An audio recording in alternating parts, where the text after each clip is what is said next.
پچھلے کچھ عرصے میں خیبر پختونخوا میں بھی دہشت گردی کے کچھ ایسے واقعات ہوئے ہیں کہ ظاہر ہے ہم سب کا دل خون کے آنسو ہوتا ہے جب ہم دیکھتے ہیں کہ جس طریقے سے ہمارے بچے مارے جاتے ہیں.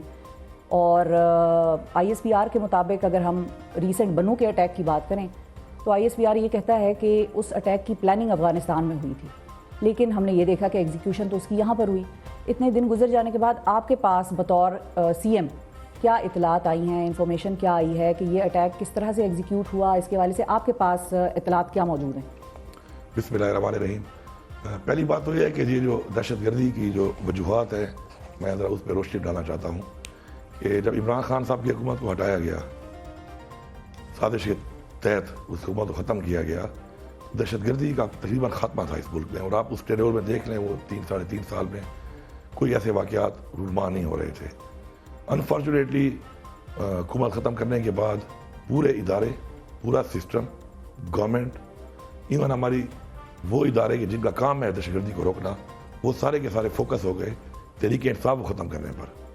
تحریک انصاف کی لیڈرشپ، تحریک انصاف کے ورکرز، ان کے فالوورز، ان کے اوپر پورا فوکس کر کے پوری طاقت جو ہے انہوں نے وہاں پہ لگا دی.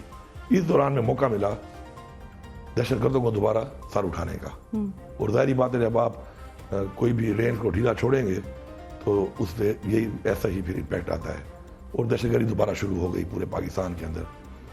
اور ظاہری بات ہے پاکستان کا جب نام لیا جاتا ہے تو پہلے 2 صوبے ہیں، بلوچستان اور ہمارا جو پختونخوا ہے، ایک بہت لمبی بارڈر ہے ہماری، اور ہماری اس ملک کے ساتھ بارڈر ہے افغانستان کے ساتھ. وہ کئی دہائیوں سے they are in state of war. ان کے لیے تو جنگ جو ہے نا وہ it's a business as usual.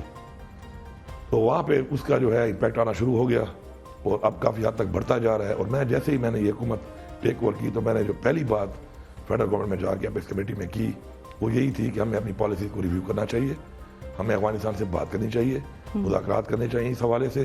لیکن انفارچونیٹلی بات ہو جاتی تھی اور اس پہ کوئی عمل درآمد نہیں ہوتا تھا. اور اسی طرح واقعات ہوتے رہے اور ہو رہے ہیں صوبے میں.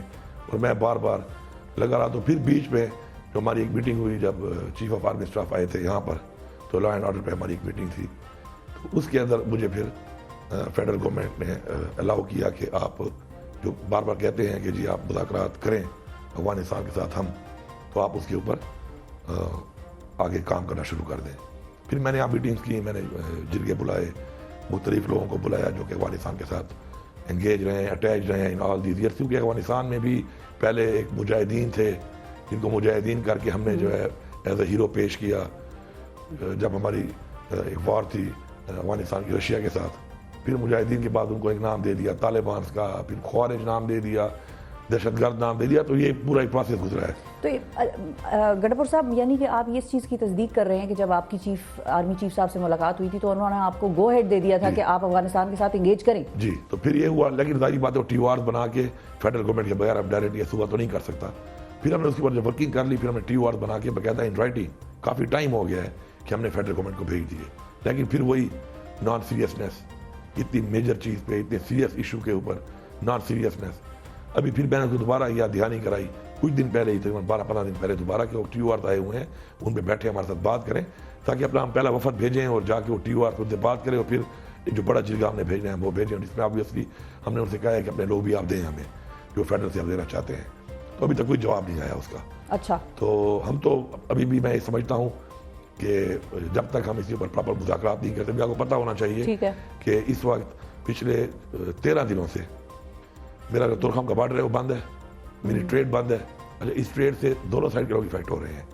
جو میرے صوبے کو نقصان ہو رہا ہے اکنامکلی وہ تو علیحدہ ہے، لیکن جو لوگوں کا جو روزگار منسلک ہے اس سے دونوں سائڈ کے لوگ ہیں. وہ صرف افغانستان کے نہیں ہیں، پاکستان کے بھی ہیں. تو پھر آپ لوگوں کا اس سارے معاملے پہ وہاں پہ ایک لڑائی شروع ہے.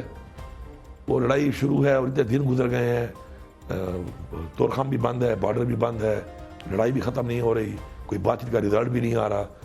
تو میں یہ سمجھتا ہوں کہ اس طرح کی پالیسی جو اس وقت اس فیڈرل گورنمنٹ نے اختیار کی ہوئی ہے، یہ کوئی ایسی پالیسی نہیں ہے جس سے میرے خیال میں کوئی بہتری آئے گی، بلکہ الٹا حالات مزید خراب ہو رہے ہیں. ٹھیک ہے. تو ایک آخری بات کر دوں اس بارے پہ، میں بڑا کلیئرٹی سے بات کر رہا ہوں کہ چونکہ یہ پختونخوا میں ہو رہا ہے، پختونخوا میں فوج کے بھی ہمارے جوان قربانی دے رہے ہیں، ہماری فوج قربانی دے رہی ہے، شہید ہو رہے ہیں، پولیس بھی دے رہی ہے، عوام بھی دے رہی ہے، اینڈ ان بلوچستان آلسو. ان کو پرواہ نہیں ہے اس کی. میں کلیئر بات کر رہا ہوں، ان کو پرواہ نہیں ہے، ہمارے خون سے ہمارے حالات سے ان کو فرق نہیں پڑ رہا، لیکن میں ان کو بتانا چاہتا ہوں یہ پورا ملک ہمارا ہے، یہ چیز بڑھے گی، اور جب یہ بڑھے گی تو یہ پورے پاکستان میں تو پہلے بھی پھیل چکی ہے، یہ دوبارہ پھیلے گی، اس سے پہلے ہی اس کا کوئی ہم ایسا لائے عمل بنا لیں کہ یہ چیز نہ بڑھے.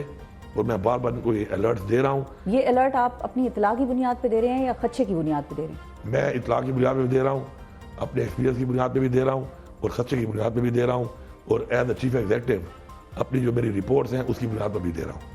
صحیح ہے. اچھا اب ایک اور چیز بھی ہے کہ خواجہ آصف صاحب نے تو آج ایک بیان دیا ہے کہ اس وقت جو دہشت گردی کی صورتحال ہے وہ جنرل فیض، جنرل باجوہ اور عمران خان کی وجہ سے. اچھا اب ایسے ہے نا، دیکھیں جنرل فیض کون تھا یا کون ہے؟ جنرل فیض پاکستان کی آرمی کا ایک کیڈٹ سے ہو کر ایک جنرل بنا، اور ڈی جی سی بنا، ڈی جی آئی بنا. تو یہ تو کوئی بات نہ ہوئی کہ ہمارے پہ ڈال رہے ہیں آپ اس کو. تو یہ کس کی فیلئر ہے؟ یہ تو پھر اس ادارے کی فیلئر ہو گئی جس نے اس کو کیڈٹ سے لے کر اتنی بڑی پوزیشن تک آنے میں پروموشنیں دے کر ایسی پوزیشن پہ رکھا، اور آج اس پہ ڈال دیا جی کہ وہ اس کا قصوروار ہے. کوئی انڈیویجول جو ہے نا کبھی بھی قصوروار نہیں ٹھہرایا جا سکتا. جب وہ کوئی انڈیویجول کوئی فیصلہ کرتا ہے تو ادارہ اس کے فیصلے کو کیوں مانتا ہے جب وہ سمجھتا ہے کہ وہ فیصلہ ٹھیک نہیں ہے؟ تو ادارہ نہ مانے پھر بات اس کی. جنرل باجوہ کو چیف آف آرمی اسٹاف کیا ہم نے بنایا یا میں نے بنایا یا پختونخوا کی عوام نے ووٹ دیا تھا اس کو؟ چلو پختونخوا کی عوام ووٹ دے کر میرے پہ تو تنقید کر سکتی ہے، آپ انہوں کہہ سکتے ہو کہ یار علی امین کو آپ نے ایکسٹینشن آپ کی تھی، ٹھیک ہے، ہاں اس پہ بھی آ جاتا ہوں. الیکٹ کیا ہے آپ لوگوں نے تو بھگتو، لیکن آپ کم از کم ایک چیف آف آرمی اسٹاف کو ہمارے پہ نہیں ڈال سکتے ہو. ہم نے کوئی ووٹ تو نہیں دیا اس کو، اب اس کے اوپر ڈال رہے ہیں آپ کیونکہ وہ نہیں ہے اس لیے ڈال رہے ہیں. جب تھا تو اس وقت ڈال لیتے آپ، تب تو کسی میں ضرورت نہیں ہوتی. ایکسٹینشن ہم نے دی، خان صاحب نے خود کہا کہ غلطی ہوئی، غلطی کی ایک سسٹم کے تحت اس وقت دی گئی کہ حالات ایسے چل رہے ہیں اس کو ایکسٹینشن دی جائے، اور سب نے دی، ہم نے نہیں دی، سب نے ووٹ دیا، سب نے دی. صرف یہ نہیں کہ تحریک انصاف نے دی، لیکن غلطی کی. لیکن کیا میں تو اپنی غلطی کو چلو مان لیتا ہوں، لیکن اب یہ نہیں کوئی بات بنتی کہ آپ یہ کہیں کہ ان کی وجہ سے ہوا ہے.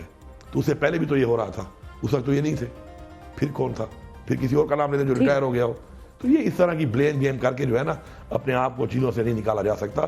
چیزوں کو اون کرنا پڑے گا، ٹھیک ہے، چیزوں کی جڑ میں اون کرنا پڑے گا کہ اس جڑ میں جو مسئلہ ہے اس جڑ کو کون ٹھیک کرے گا، اس کے لیے کیا پالیسی بنائی جائے گی، کون سی اپنی غلطیوں کو ریویو کیا جائے گا، اور آگے بڑھنے کے لیے کیا اقدامات لیے جائیں گے، بجائے یہ کہ میں کسی ایک پہ ڈال دوں اور بس اپنی جان چھڑا لوں. ٹھیک ہے. اچھا اب آپ کے رول کے حوالے سے بھی ایک سوال اٹھتا ہے کہ ایپکس کمیٹی کا آخری اجلاس جو تھا ہماری اطلاعات کے مطابق 20 دسمبر 2024 کو ہوا تھا. 2.5 مہینوں سے وہ ایپکس کمیٹی کا اجلاس نہیں بلایا گیا آپ کی جانب سے. ایسا کیوں؟ کیا ضرورت محسوس نہیں ہوئی یا مصروفیت اتنی تھی یا ٹائم نہیں تھا، کیا تھا؟ جو ہمارے ایپکس کمیٹی کا یہاں پہ اجلاس ہوتا ہے تو اجلاس کے لیے جب حالات ایسے بن جاتے ہیں اور ضرورت پڑتی ہے تو ہم بلا لیتے ہیں. اس میں کور کمانڈر صاحب اور میں تو تقریباً ہم فل ٹائم رابطے میں ہوتے ہیں، کیونکہ صبح کے ہمارے حالات ایسے ہیں، ہر وقت ہمارا رابطہ ہوتا ہے. اور جب بھی ہم سمجھتے ہیں کہ ہم نے کوئی ڈیسیجن لینے ہیں، ایپکس کمیٹی کوئی ڈیسیشن کے لیے نہیں ہوتی، اٹ از فار ڈیسیجنس. تو جب کسی چیز پہ ہمیں ڈیسیجن لینا ہوتا ہے چاہے کوئی بھی وہ مسئلہ ہو تو ہم اس کے لیے اجلاس بلا لیتے ہیں. باقی روٹین میں جو ہم نے اقدامات کرنے ہوتے ہیں وہ تو ہم بیٹھ کے ڈیسیشن کر لیتے ہیں اور اس کے اوپر ہم اپنی پالیسی کے مطابق کام شروع کر دیتے ہیں. صحیح ہے. ڈیسیجن جب لینا ہوتا ہے تو ہم فوراً بلا لیتے ہیں اس کو، اور بلا بھی رہے ہیں اور بلاتے بھی رہے ہیں اور آگے بھی بلائیں گے.